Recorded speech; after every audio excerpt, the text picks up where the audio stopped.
पास तू क्यों दूर है ये इश्क का जो বলিউডে গ্ল্যামারের আরেক নাম এখন নোরা ফাতেহি।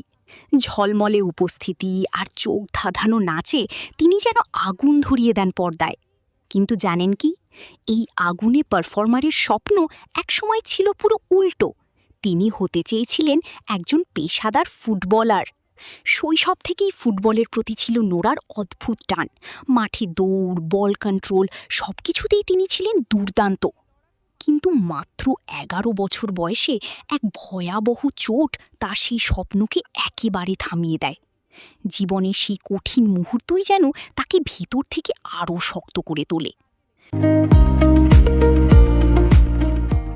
হার না মানা সেই মানসিকতাই পরে তাকে নিয়ে আসে শোবিজের মঞ্চে।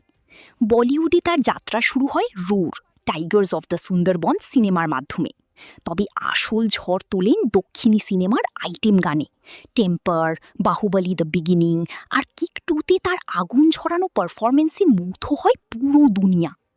এরপর ২০১৮ সালে আসে সেই টার্নিং পয়েন্ট, সত্যমেব জয়তে সিনেমার দিলবার গান। पास तू क्यों दूर है ये इश्क का जो মুক্তি ২৪ ঘন্টার মধ্যেই ২ কোটির বেশি ভিউ, এক কথায় ইন্টারনেট কাঁপানো ঝড়। এই এক গানই নোরাকে এনে দেয় আন্তর্জাতিক খ্যাতি আর বলিউডে রাজত্ব করার টিকিট। আর স্বপ্ন ভেঙে গেলেও ভালোবাসা থেমে থাকেনি। ২০২২ সালের ফিফা বিশ্বকাপ ২০২২-এ ফ্যান ফেস্টিভ্যালে পারফর্ম করার পাশাপাশি লাইট দ্য স্কাই থিম সঙ্গে কণ্ঠ দিয়ে আবারও প্রমাণ করেছেন, মাঠে না হলেও তিনি আজও বিশ্বমঞ্চেরই এক স্টার। ফুটবল মাঠ থেকে গ্ল্যামারের মঞ্চ, নোরা ফাতেহির এই যাত্রা যেন এক সিনেমার গল্প, যেখানে হার মানে না স্বপ্ন, শুধু বদলে যায় তার রূপ।